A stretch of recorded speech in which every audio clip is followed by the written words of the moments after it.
Papo de Paper.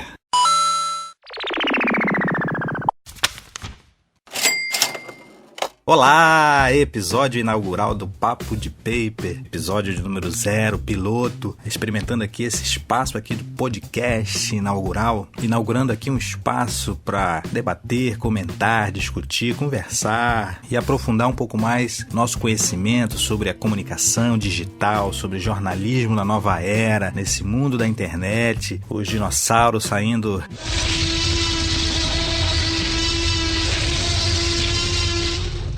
com medo de extinção, enfim, uma série de coisas interessantes pra gente conversar. A gente discutir também a profissão agora desse novo tempo, o novo profissional, a ética na profissão, na atividade, na carreira, a multiplicação de plataformas, as novidades, muita coisa legal pra gente discutir, a democratização da informação, do acesso à distribuição de informação, a multiplicação de meios, enfim, então muita coisa legal pra gente discutir. E nesse episódio inaugural, falar sobre a desglamorização do jornalismo, a desglamorização do jornalista. Quem é esse profissional, essa profissão? Enfim, é um debate bem interessante. Para esse primeiro episódio, quem está comigo é o jornalista Severino Neto. Mais de 30 anos de experiência em jornalismo. Vai fazer um debate bem interessante falando sobre vários temas legais ligados à questão, ligados ao esse novo tempo do jornalista. É a perda de credibilidade da imprensa, do jornalista, é a multiplicação de novos meios, novas mídias, coronelização da mídia, é a dominância por poderosos ainda que permanece, é também a síndrome da bad news também, gente que é viciada em notícias ruins, e também a jornalismo de celebridades, enfim. São vários temas interessantes, eu espero que você goste. Lembrando que nós estamos hospedados numa plataforma Blogger, num blog, que você pode comentar lá no episódio que vai estar disponível lá. Também pode comentar no SoundCloud, onde vai estar hospedado também na Cloud, enfim.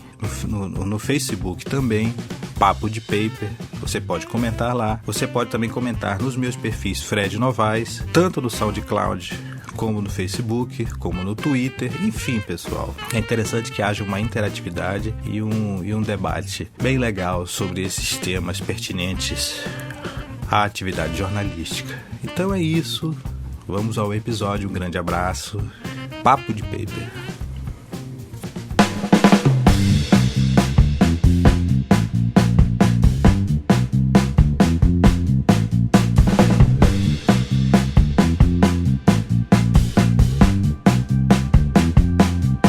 Começando agora, Papo de Paper, podcast, episódio piloto de número 0. Eu, Fred Novaes, comandando aqui esse espaço para discutir jornalismo, discutir carreira, discutir comunicação digital, as novas ferramentas e tudo que tem a ver com esse mundo das comunicações sociais, as comunicações hoje que estão muito ligadas à questão da internet, comunicação digital. Hoje tenho a satisfação aqui de ter a participação do meu colega, meu amigo Severino Neto, jornalista experiente que vem trazer um pouco do seu muito conhecimento sobre esse mercado jornalístico para conversar aqui com a gente. Severino, seja bem-vindo aqui a esse espaço. Eu queria que tu fizesse um breve resumo aí da tua carreira profissional, da tua relação com o jornalismo. Obrigado, Fred. Obrigado, pessoal, por essa oportunidade. Eu sou formado pela UFAM, ainda na época UA, e tive alguma participação passei no jornal A Crítica, Jornal do Comércio a segunda vez, editei 2 revistas regionais e estou novamente no Jornal do Comércio contribuindo. Ah, legal. Aproveitando logo de cara que a gente eu preciso apresentar o tema, porque o podcast inicial a gente às vezes não tem um ritmo ainda do programa, mas o tema de hoje é desglamorização do jornalismo. É uma palavra difícil, né, Severino? Sim. E aproveitando que o tema é desglamorização do jornalismo, a tua experiência como editor com 2 projetos de revista, não é isso, Severino? Sim. Como é que tu vê hoje o mercado editorial para impresso de revistas? É um mercado difícil, né? Não, ele continua bom, Fred. Continua bom. Tem as amarras que sempre os meios de comunicação impressos eles enfrentam. Mas o espaço existe, é um espaço que não foi perdido, mesmo com as novas mídias, né, com a internet, com outras formas de comunicação que são mais rápidas, mas você continua com um espaço bom para quem trabalha bem o jornalismo impresso, as revistas e outros meios. Então, Severino, o jornalismo é uma profissão que ela já foi carregada de um grande glamour. O jornalismo ele já foi importante por fazer políticos para colocar no poder pessoas, já foi muito utilizado por políticos para derrubar outros, foi um instrumento muito atrelado ao poder, mas hoje a gente percebe que o jornalismo vem perdendo. O status do jornalista hoje perdeu consideravelmente. Tu verificas essa situação também, Severino? Fred, hoje, acho que os meios de comunicação eles continuam tendo o mesmo valor, o mesmo impacto, desde que ele esteja a serviço de uma determinada classe social, ligada a determinado, com mais compromisso a determinado partido político. Parece que continua. Eu acho que isso aí é um grande prejuízo para a democracia, mas de qualquer maneira você sempre terá essa parcialidade, esse compromisso com determinado segmento, porque a tua família, os teus amigos, eles te conduzem a isso. As tuas iniciativas, eles conduzem a você tomar sempre uma posição, né? Agora aqui no Brasil, diferente de alguns países como os Estados Unidos, você não faz isso de forma escancarada, mas se sabe quando determinado segmento empresarial do meio de comunicação quer eleger determinado candidato para presidente da República, principalmente para governo de estado. Isso aí é até natural, porque normalmente os meios estão nas mãos de alguém atrelado ao poder. Então vamos agora ao nosso primeiro tema dessa nossa discussão, da nossa pauta. O nosso primeiro tema é descrédito geral.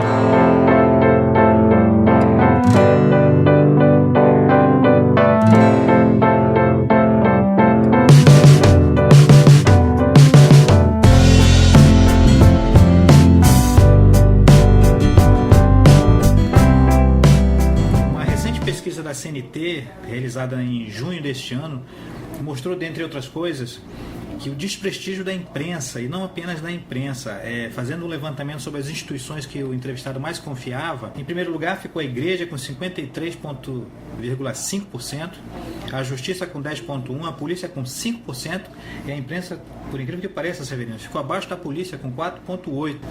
Logo abaixo ficou o Governo com 1,1%, o Congresso Nacional com 0,8% e os partidos políticos com 0,1%. Eu imagino, Severino, que deve ter sido algum político que respondeu a essa entrevista, né? Esse 0,1% foi algum político que foi entrevistado aí. Mas como é que tu vê, Severino, essa perspectiva da população com relação a esse descrédito, ao descrédito do jornalismo, da imprensa especificamente e dessas instituições de modo geral? A princípio, Fred, parece que o pessoal, diante de uma situação de dificuldade, eles estão buscando mais Deus, estão se apegando mais a Deus e às instituições religiosas em forma da igreja. Mas a imprensa é muito estranho essa queda da imprensa em pleno Estado democrático. A imprensa sempre foi um ponto de fuga para quem participa do Estado democrático, para quem quer participar, para quem quer denunciar, para quem, né? Então você tem a imprensa como o ponto que pode jogar até os governantes, jogar até a população aquele teu descontentamento ou tua reivindicação. Mas tu não acha, Severino, desculpa te interromper, mas tu não acha que, por exemplo, exemplos que nós temos aí, como o caso da revista Veja, que ficou escancaradamente, ela é muito tendenciosa no seu conteúdo, e eu acho que a população tem evoluído no entendimento dos meios de comunicação, entendendo muitas vezes as suas relações de interesse pessoal. Talvez isso não tenha contribuído para essa diminuição da avaliação da imprensa de modo geral? Isso aí sem dúvida nenhuma, Fred. Do meu ponto de vista é um fator determinante para o descrédito dos meios de comunicação. Antes das mídias sociais, principalmente do Facebook, que mobiliza com tanta facilidade as pessoas, que foi responsável por mobilizar os movimentos que foram às ruas em 2014. Depois ele foi também responsável por mobilizar o pessoal que apoiou a Dilma contra aqueles movimentos. Ele também tem disseminado todas essas informações. Antes dessa forma fácil de comunicação, você conseguia manipular certos setores da população, porque não chegava ao teu conhecimento, né? Mas, por exemplo, casos da revista Veja, que parece que teve que parar de circular uma tiragem dela todinha, por conta de estar escancaradamente tendenciosa ao partido que ela apoiava à época, né, na eleição passada. Então isso aí caiu nas mídias sociais, então todo mundo ficou sabendo e todo mundo começa a dizer, então vamos lá, não vamos comprar mais Veja, não vamos mais assistir Rede Globo, né? Falando assim, de pegar como exemplo, se você teve uma presidente da República que teve 51%, 50 e tal por cento, né, de aprovação, e esse 50 e tal por cento fica descontente com certos setores da mídia e faz boicote, você vai ter esse reflexo aqui. Com certeza vai ter um reflexo bem parecido. Pode ser um indicador. O que tu acha, Severino, que seria um movimento contrário no sentido desse descrédito que seria necessário para a imprensa? Eu não digo nem imprensa de modo geral, porque quando a gente pensa em imprensa, a gente sabe que as empresas elas têm toda uma relação de interesse que é difícil muitas vezes você simplificar, talvez, né? Mas eu digo assim no jornalista, já que a gente está falando da desglamorização do jornalismo e no final das contas da carreira de jornalista. O que tu achas que para o jornalista conseguir ampliar essa credibilidade? Ele precisa, ainda que não consiga, um máximo de imparcialidade. Ele precisa fazer uma avaliação conjuntural do que é real, não do que ele quer que seja real, não do ponto de vista dele. Ele pode sim, ele até deve botar o ponto de vista dele nas entranhas e tal, mas precisa ter muito cuidado, porque senão vai, de certeza, certos jornalistas, certos articuladores vão cair por conta dessas posições que escancara e que você vê que a coisa não é bem assim.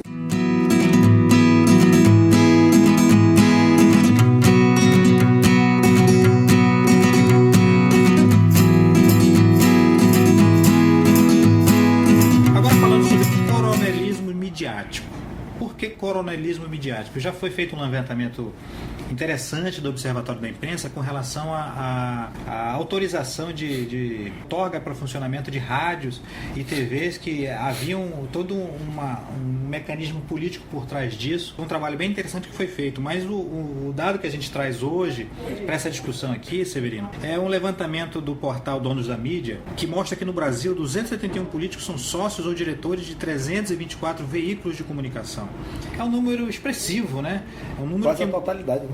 Um número que é porque eu não sei se na verdade esse é o total de veículos de comunicação. É porque eu acho que eles têm, porque como tem um político que tem mais, acaba que dá essa diferença. Uhum. Mas com certeza você percebe que há sempre teve, né, na verdade, mas continua e é crescente esse envolvimento do político utilizando um meio de comunicação com interesse pessoal, interesse próprio, interesse de grupos específicos. E isso aí é uma situação que a gente remonta exatamente a essa ideia do coronelismo. Se a gente for ver no início da República Velha, né, a ideia do coronelismo, que era exatamente o voto de cabresto, era a questão de você manipular totalmente o seu curral eleitoral, você utilizar as ferramentas que você tinha disponível para fazer com que as pessoas, no final de contas, fossem dominadas, seus corações e mentes, por uma ideia, de uma ideologia. Isso continua vivo, apesar de que a gente vê um arrefecimento, hoje, talvez, da importância desses meios de comunicação, de muitos deles, vem perdendo espaço, mas a gente ainda percebe. E o dado interessante que o portal Donos da Mídia traz são os 10 políticos que possuem maior número de veículos no Brasil. Aí a gente pode listar aqui, em primeiro lugar, o Antônio Carlos Martins de Bulhões, do PMDB de São Paulo, com 7 veículos, José Carlos de Souza, do PMDB de Sergipe, com 5 veículos, o Wellington Salgado de Oliveira, do PMDB de Minas Gerais, com 5 veículos, Roberto Coelho Rocha, do PSDB do Maranhão, com 5 veículos, Francisco Pereira Lima, do PL do Maranhão, também com 5 veículos. Imagina o Maranhão, né? É uma guerra midiática, né? Por poder ali. Elcione Terezinha Zalute Barbalho, do PMDB do Pará, com 5 veículos. Aí tá o Jader Barbalho, com certeza, da família dele, né? José Antônio Bruno, do DEM de São Paulo, com 5 veículos. Fernando Afonso Collor de Mello, o famoso Collor de Mello, do PRTB de Alagoas, com 4 veículos. Inocêncio Gomes de Oliveira, do PL de Pernambuco, com 4 veículos. E José Agripino Maia, do DEM do Rio Grande do Norte, com 4 veículos. Severino, realmente são muitos políticos de peso, políticos expressivos, que realmente eles têm uma sede grande, uma volúpia por dominar os meios de comunicação. Como é que tu vê isso, Severino? Tu achas que isso, de certa forma, contribui para essa nossa discussão, essa desvalorização do jornalismo e do jornalista de modo geral? Fred, se eu, para me eleger, eu precisava de uma família que era dono de um jornal, vamos dizer, lá pela década de 30, depois com o advento da comunicação, da televisão, você dependia também de uma família para ela ficar ao teu favor nas tuas campanhas. Por que não, se eu sou parte desse grupo que está dominando o país, por que eu não tenho a minha própria televisão? Por que eu não tenho o meu próprio jornal? Se eu tenho interesse em alcançar as massas, né? O grande problema é que deixa de ser aquele meio de comunicação social para ser um panfleto, né? de propaganda política, praticamente. Alguns chegam a isso. E o jornalista, que é um trabalhador, no final das contas, uma pessoa que precisa trabalhar, e aí você tem tantas poucas oportunidades, e você vê as oportunidades abrindo nesse meio, né? Nesse meio de empresarial, de pessoas que estão à frente desses projetos, que, na verdade, tem toda essa situação. A gente vê exemplos até aqui em Manaus, para quem está nos ouvindo, de repente, fora do Brasil, não sabe que nós estamos em Manaus, mas nós estamos em Manaus, aqui no Amazonas. Nós tivemos exemplos, nós tivemos alguns exemplos de projetos recentes de jornais impressos ligados a políticos que, por sinal, não foram para frente. Eu não sei se, talvez coincidentemente com a carreira política também, com o ocaso e o declínio dessas carreiras políticas, mas a gente também verificou esse tipo de situação e no final das contas é um mercado que se abre de oportunidade para muitos profissionais que precisam, vamos dizer assim, vender a sua alma para trabalhar, muitas vezes tendo que praticar um certo jornalismo tendencioso. É complicado, não é não, Severino? Felizmente nós estamos em Manaus, no Amazonas, coração da Amazônia. A influência política nos meios não é diretamente, é indireta, né? Tem a crítica, né, da família Calderaro, o Jornal do Comércio, né? E teve-se mais ligado à política, você teve a notícia, né, do ex-deputado. A notícia e o Estado do Amazonas, o Estado do Amazonas depois, né, que são ligados realmente. Folha Popular, né? Era... Folha Popular ligado diretamente a um político, mas que acabaram... E o Correio Amazonense também ligado ao Amazoniano Mendes, né? Também não frutificou, né? Parece que o pessoal aqui, eles conseguem ter essa visão aí, essa repulsa, essa tentativa de... Talvez eu atribuo até mais a questão da gestão dos negócios, porque muitas vezes você tem um negócio que você não tem um foco no mercado mesmo, e aí quando você não tem esse olhar no projeto de gestão, de administração de um negócio, às vezes é difícil, né? Acaba arrebentando, né? Exatamente, porque nós trabalhamos com insumos são altos, né? São pesados, principalmente essa ciranda do dólar aí fica complicado para você administrar.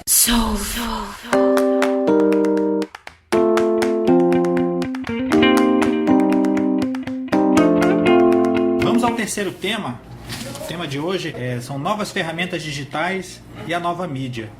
Por que esse tema colocado? É porque a gente percebe, com essa disseminação das redes sociais, disseminação de novas ferramentas, de instantaneidade. Hoje, antigamente, você, para cobrir um determinado assunto num lugar distante, você precisava pagar uma equipe de jornalista para viajar até o local, para trazer essa novidade, para trazer esse furo de reportagem. E muitas vezes você precisava ter esse crivo do meio de comunicação para você poder acreditar na situação. Hoje não. Hoje, com os celulares, com os smartphones, com as transmissões instantâneas, qualquer pessoa faz uma transmissão, você está lá, acontece o fato, está na hora, você não precisa mais esperar a imprensa chegar, o jornalista chegar. No final de contas, todos nós, de certa forma, passamos a ser, todos nós, quando eu digo a população de modo geral, passou a ser jornalista a partir do momento que você tem o furo na mão e você tem um instrumento para passar, que você não precisa mais bater na porta, mandar um e-mail, mandar uma cartinha com a tua foto para pedir para sair. Não, hoje você tem a internet, você tem o Facebook, que talvez tenha um alcance muito maior do que muitos jornais, muitas revistas, você consegue disseminar esse conteúdo. Outra situação que a gente verifica também, Severino, é a questão de muitos especialistas dominando as ferramentas de comunicação. Hoje você vê, por exemplo, antes você tinha que esperar, por exemplo, o economista ser entrevistado por um jornalista para ele poder expressar o seu conteúdo, um médico, enfim, outra profissão, outra carreira, outro profissional, ele precisaria de ter esse espaço. Hoje não, você vê médicos utilizando programas na televisão muitas vezes fechada, ele mesmo sendo o apresentador, ele sendo pauteiro,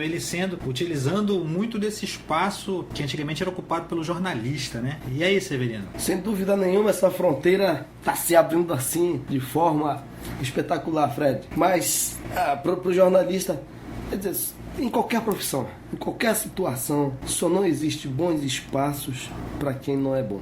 Se você for bom, se você for competente, sempre vai ter o teu espaço bacana. Agora, com relação aos meios de comunicação, tipo Facebook, né, as mídias sociais.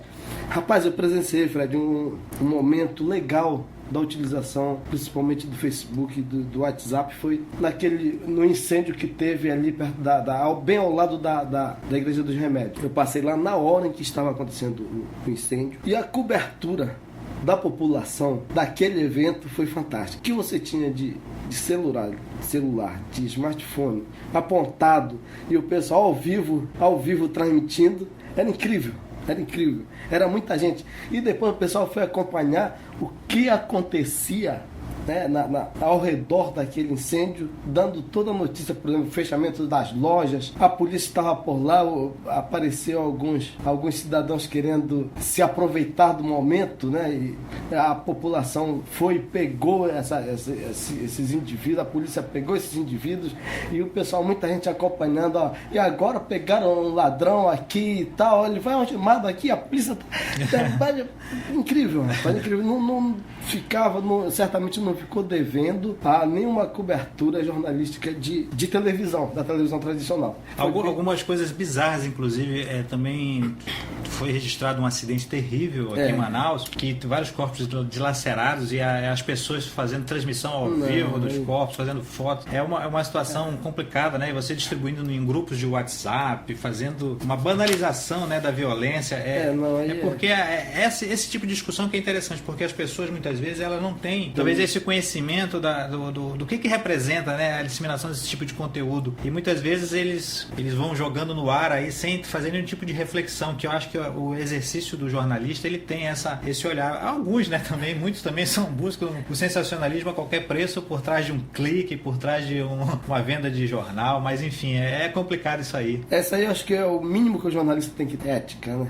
Esse ponto de vista, essa visão ética, esse olhar ético para a sociedade, porque ele faz a diferença, né? Ele faz vamos dizer, as cabeças, ele consegue botar o posicionamento dele em um volume muito grande de pessoas. Isso aí já deveria, essa questão aí que você falou do acidente, de transmissão de determinados momentos difíceis, como é um acidente onde existem vários corpos, vários mortos. Isso aí eu acho que o governo, não sei, os meios de comunicação tem que começar talvez um processo de conscientização, alguma coisa. Eu acho que o governo federal deveria pensar isso, né? Botar algumas coisas, algumas propagandas educativas, né?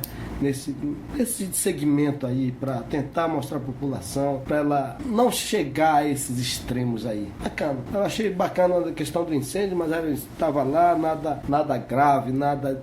Quer dizer, grave era, né? Mas sem grande violência para quem vai distribuir, quem vai receber essas porque imagens. Hoje a gente vive num real Big Brother, né? Hoje, com os smartphones no bolso de cada pessoa do mundo, você tem uma câmera, você tem um gravador, você tem tudo parece que instantâneo para todo mundo. É um novo mundo que se descortinou aí. E eu acho que o jornalista, uma discussão interessante que a gente pode levantar também, Severino, com relação a isso, é exatamente o jornalista também incorporar essas ferramentas, esses elementos. Você vê, por exemplo, a questão do Periscope. O jornalista pode aproveitar, como aqui no Jornal do Comércio a gente utiliza, né, o Periscope como uma ferramenta, apesar de que ainda é um estudo ainda de início, mas acho que é preciso o Snapchat, né, entre outras ferramentas que se tem.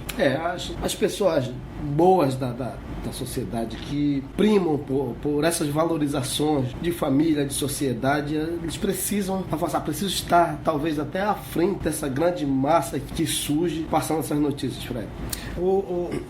Ainda dentro desse tema, outra coisa é a multiplicação de blogs, né? Recentemente não, de alguns anos para trás, teve até uma discussão que talvez, se não me engano, o Estado de São Paulo capitaneou essa discussão, dizendo que a informação de credibilidade era o jornalista que dá, que os blogs seriam como você tá recebendo informação de macacos. Foi até uma polêmica, que alguns blogueiros fizeram um estardalhaço em cima disso, porque parece que o jornalista queria ter aquela preferência pela notícia, que a notícia do jornalista seria a notícia de credibilidade, seria a notícia que tinha lastro, etc e tal, de apuração, de todas as ferramentas, todo o conhecimento jornalístico. Isso aí dos dois lados tem pesos e medidas, né? Eu acho que a democracia da informação ela é fundamental, eu acho que ela tem que ter espaço para todo mundo, blogs tem que se multiplicar mesmo. Agora eu acho assim, que o que precisa ter é o leitor ter o seu filtro. O leitor ter o seu filtro. Saber, entender quando você vê um determinado blog que ele é tendencioso também, ele está servindo a seus próprios interesses, ele está servindo aquela notícia ao interesse comercial, ele está servindo aquilo lá só para atrair um clique, às vezes não tem informação nenhuma, é uma notícia, na verdade, que é só uma fantasia, muitas vezes o título nem condiz com a notícia. São coisas que eu acho que é uma coisa de educação, tem a ver com a educação, né? Lógico, e precisa evoluir. As mídias sociais relativamente estão nascendo, né? Você vê aí, acho que o mais expressivo e de maior volume, o Facebook, ele nasceu agora, né? Um jovem que criou e tal. Então tem muita coisa para avançar e esperamos que junto com esse avanço você consiga ir melhorando também a comunicação, essa comunicação da população, da população para a população. Agora, Severino, aproveitando ainda esse tema que eu acho que é bem interessante, principalmente para o nosso amigo, eu imagino que alguns estudantes de jornalismo de repente vão ter acesso a esse conteúdo aí. Como é que tu vê, por exemplo, Severino, tu tens 50 e quantos anos? De jornalismo? Não, de vida. 55. 55, né? Pois é, tem uma estrada longa no jornalismo, eu também estou com 43, já vou completar 20 anos de jornalismo, de redação, né? De chão de redação. A gente entrou no jornalismo quando não tinha todas as ferramentas, a gente não era do mundo digital. O mundo digital se fez quando a gente já estava dentro do mercado. A gente tem uma visão diferente. Agora, como é que tu vê esse jovem jornalista com essas ferramentas todas, com essa instantaneidade, com essa até liberdade de se expressar, né? Muitas vezes a gente precisou de uma preparação grande, né? Precisou passar pela faculdade, passar pelo crivo de um editor, de uma seleção para entrar no meio de comunicação concorrido e tal. Como é que tu vês esse universo à frente de um jovem que de repente está começando a sua carreira dentro do jornalismo? Os meios de comunicação tradicionais continuam e vão aí por vários anos. E se precisa também, se tem uma coisa que você precisa da universidade, é o estudo, é o compromisso ético, Fred, da tua profissão. Seja jornalista, seja médico, seja advogado. Isso aí é legal que aqueles professores mais experientes deixem isso bem marcado no jovem, porque a maioria das coisas de batente é na redação mesmo. Você certamente vai melhorar ou aprender a escrever mesmo nas redações, fazer captação nas redações, porque na universidade tem pouco tempo para você fazer isso, né? Você vê que jornalista 5, 10 anos, né, ainda tem suas dificuldades de redigir um texto. E a gente vê quando os jornalistas novos chegam à redação, é uma situação complicada, né? Muitas vezes você percebe que é uma falta de base, né? E outra coisa é conhecimento mesmo, Fred. Se você não tem conhecimento do assunto, você não escreve. Porque hoje há um perigo, né? Com essa questão do Google, da internet, da disseminação de conteúdo assim, mas é um conteúdo muito rasteiro. Antigamente você lia livro, você absorvia conhecimento assim, de uma maneira mais profunda, né? Hoje é uma coisa assim, é aquela história, até a tua memória muitas vezes está atrelada ao Google. Você tem uma ferramenta lá do Google ou sei lá o que, de busca, que você não guarda muitas informações e você não tem a mente. Então as pessoas ficam meio vazias de informação informações, quando você quer extrair essas informações, esse conhecimento, você não tem. Você precisa das ferramentas à mão para poder expressar, como se o seu cérebro estivesse no teu smartphone, o teu cérebro estivesse no teu notebook, no teu computador. Isso aí também são os tempos modernos, né? Tempos modernos. Eu acho que o diferencial, eu acho que a gente conversou com um coach hoje também aqui no jornal, e é interessante isso, essa coisa de pensar fora da caixa, seria para esse jovem também pensar fora da caixa. Você não, por mais que a gente tenha a ferramenta, por mais que a gente tenha essa tecnologia, a gente também saber não depender delas. Você também exercitar a tua mente, a capacidade de absorção de conhecimento, de você conseguir se expressar sem precisar socorrer-se dessas armas, dessas ferramentas que muitas vezes podem se tornar armadilhas quando você de repente precisar se expressar e você não tem aquele instrumental dentro de si para colocar isso para fora. Até porque você tem que ter conhecimento para melhorar os sites, você tem que ter conhecimento para buscar melhorar tudo. O próprio Google, né, você teria que avançar para chegar a uns pontos que fosse bem aceitos. Porque você pega, às vezes, uma informação num site, esse site oficial mesmo, você vê que falta um monte de coisa, né, para melhorar o teu conhecimento. É alguma coisa muito superficial, alguma coisa muito... Isso aí também eu acho que é papel do Estado, é papel dos meios de comunicação, nosso papel, Fred. E há muita reprodução de conteúdo, né? Hoje você vê que tem uma preguiça grande, a pessoa parece assim que você não tem aquela disposição para ir lá fazer a construção a construção da reportagem como era feita, você ouvia a fonte, você ia a campo, você buscava entender na perspectiva de quem vive a situação. Hoje não, essa velocidade às vezes ela não te possibilita, né? E há uma acomodação também natural. Precisa, né? De você somente reproduzir, né? Mesmo com todos os meios de comunicação, com todos os meios que tem a internet facilitando a tua vida, você não pode deixar de continuar fazendo esse trabalho, Fred, de consulta, de confirmação de notícia, né? Não dá para ser pela metade, não.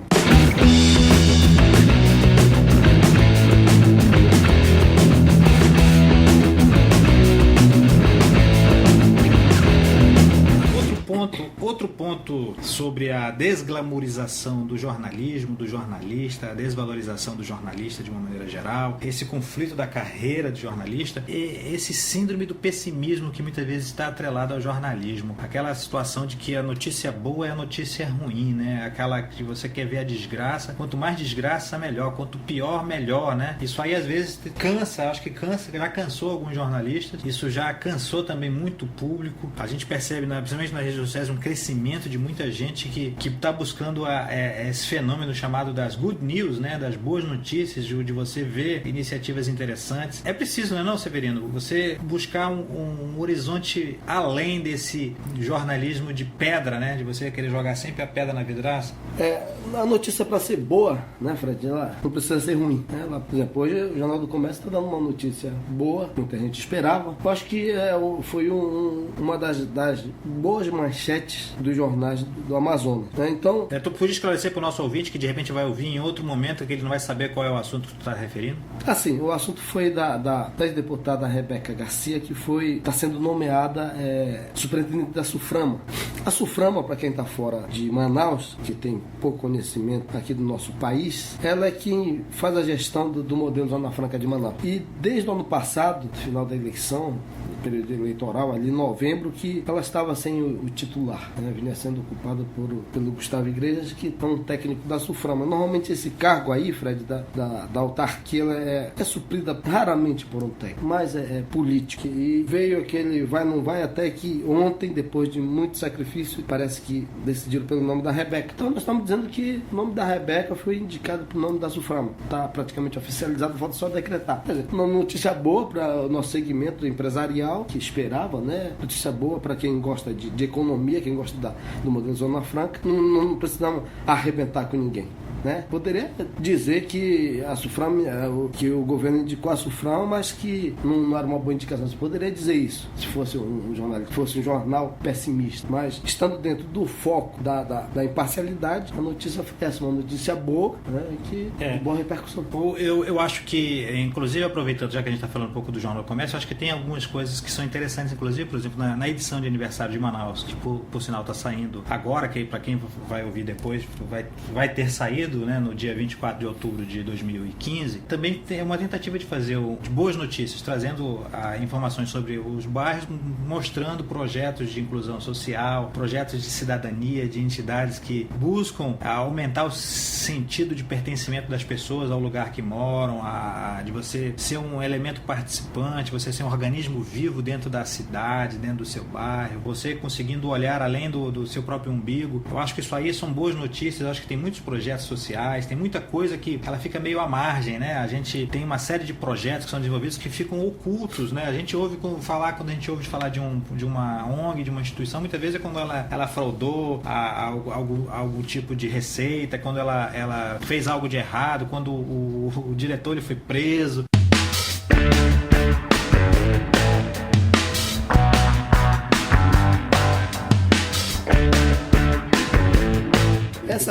Esse ponto, esse último tópico aqui, Fred, a síndrome do pessimismo, ele está ligado de certa forma, e com certeza, porque nós não temos às mãos essa pesquisa, ela feita de forma a qualitativa dela, senão ela ia cair na mesma situação do que a CNT conseguiu captar, né, da baixa credibilidade da imprensa, que é a fuga desse cenário catastrófico de fim de mundo, que muitas vezes é mais tendencioso, né? Às vezes é um sensacionalista, né? Sensacionalista, você busca o caminho mais fácil para atrair e quer a qualquer custo aquele caminho, né? E talvez isso aqui que eles estão, essa síndrome do pessimismo, ela esteja de certa forma vinculada a esse primeiro tópico aqui do descrédito geral dos meios de comunicação. 4%, 5% não é nada para quem já foi o quarto poder, né? O quarto poder. Pelo menos se dizia ser, né? Mas teve, Fred. Eu já apresentei pesquisas em que eu acho que a imprensa ela figurava entre o primeiro ou o segundo lugar, né, nessa credibilidade. Não sei o que aconteceu, mas para nós jornalistas, muito preocupante. Agora, nessa linha ainda da good news versus bad news, é para se refletir aquela situação. O que vem primeiro, o ovo ou a galinha? O jornalista, é que nem aquela história, o biscoito, tinha uma propaganda que falava, né, do biscoito, ele é crocante porque não sei o que, eu nem me lembro mais a propaganda, mas enfim. Mas é o jornalista, o jornalismo, os meios de comunicação que são pessimistas, ou é o leitor, ou é o público que na verdade é atraído por esse tipo de situação, e o jornalismo apenas replica esse desejo da sociedade de olhar sempre esse lado. Fred, eu acho que aqui está muito atrelado também o interesse dos proprietários dos meios. Eles encaminham. Eles é quem determinam ou devem determinar quem são os articulistas que vão escrever, que vão opinar naquele teu meio. Então, se eu pego o meu jornal e ele está com esse viés, eu tenho, como proprietário daquele produto e que quero zelar pelo aquele produto, seja televisão ou outro meio, e falar para o editor, acho que você está carregando muito aqui. Essa notícia não deveria ser assim e assim, ou assim e assado, né? Eu acho então que o lance da notícia é muito mais. Uma primeira notícia até não pode driblar o dono do jornal, mas já na segunda já não seria admissível. Então está, para mim, é mais ligado sim à propriedade, a manipulação, manipulação do conteúdo, né? É institucional, vamos dizer assim, corporativo.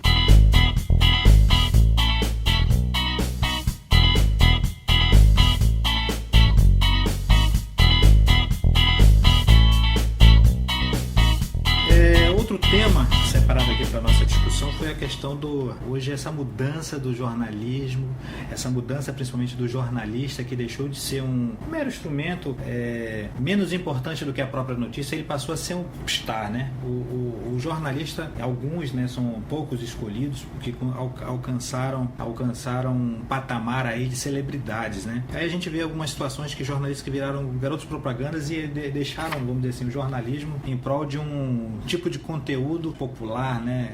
E talvez com menos conteúdo jornalístico. Eu não estou aqui, em primeiro lugar, que eu não estou criticando quem faz isso, porque eu acho que cada um tem que pensar na sua questão financeira, na sua vida profissional, na sua carreira, você dá o direcionamento que quer. É um direito de cada um, mas eu vejo assim que, de certa forma, forma você perde um pouco daquele romantismo até que tinha do jornalista, né? De ser uma pessoa que buscava a verdade, que buscava contribuir socialmente com a sociedade, com informações, buscando ser em primeiro lugar uma pessoa ética, uma pessoa que não buscava tirar vantagem nas situações. Isso aí já se perdeu, não é não, Severino? Eu acho que perdeu-se um pouco, né? Mas, Fred, eu acho que tudo é muito de evolução. Para mim, você sempre está caminhando para um ponto que é sempre mais do que foi antes. Sempre, quase sempre é melhor. Então, por exemplo, se eu sou uma figura, eu sou um jornalista que já detectei, inclusive, que eu sou uma pessoa que tenho credibilidade, né? E se eu vou fazer a propaganda, publicidade de um produto que eu acredito, eu acho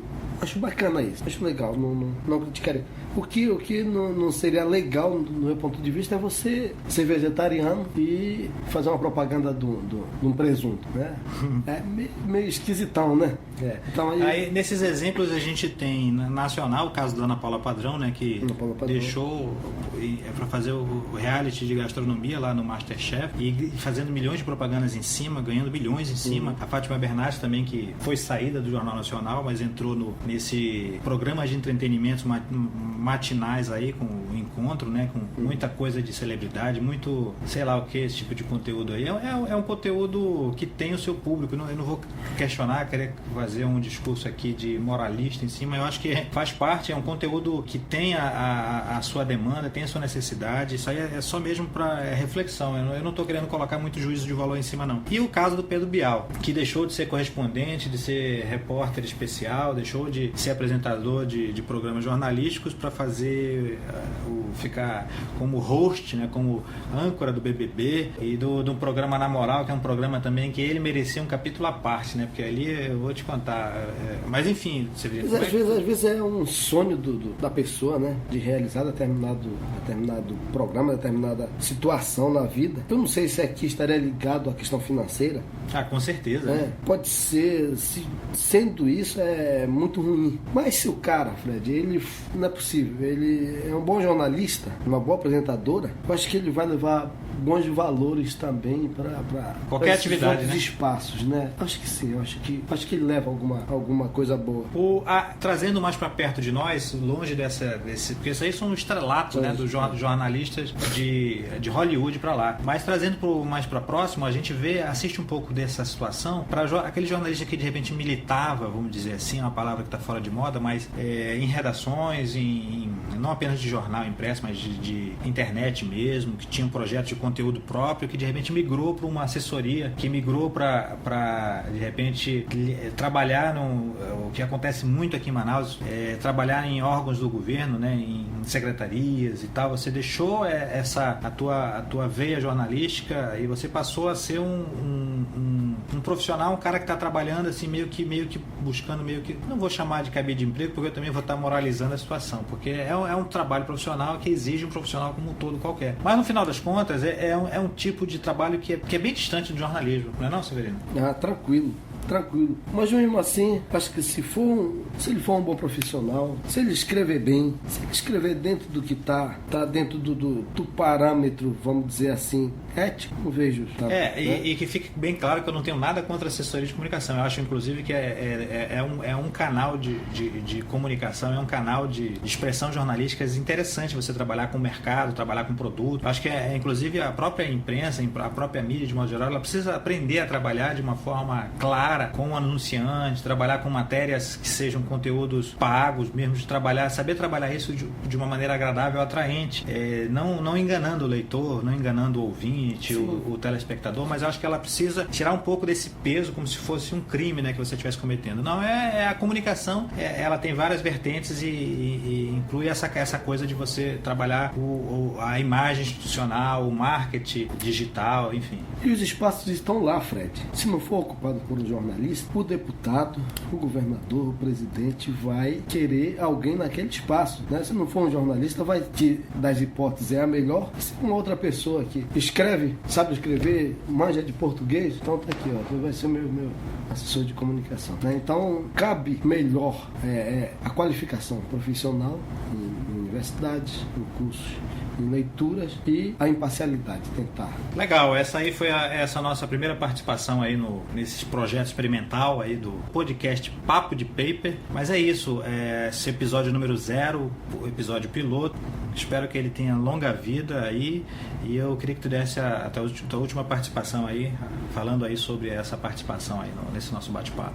Fred, obrigado por me convidar para começar esse projeto que torço, tenho certeza do sucesso.